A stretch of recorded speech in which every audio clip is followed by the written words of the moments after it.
У пекла патрапляюць не толькі злыя людзі. Нячысцікі таксама патрапляюць у пекла і становяцца там пякельнікамі. Гэта ім такое пакаранне за тое, што ў час вольных нячысцікаў яны былі не дужа здатнымі на сваю працу. Што ж такое нячысцікі, як яны выглядаюць? Гэта такія істоты з рагамі, прамымі, усе такія не лахматыя, ўжо скура ў іх роўная, бо горача ў пекле. Чорныя яны ўсе ад сажы, блішчаць у іх толькі зубы і бялкі вачэй.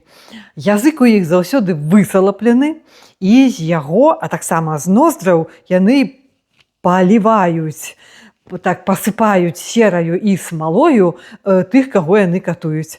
Асноўная работа пякельнікаў – гэта падтрымліваць агонь пад катламі, у которых варацца ці смажацца грэшнікі.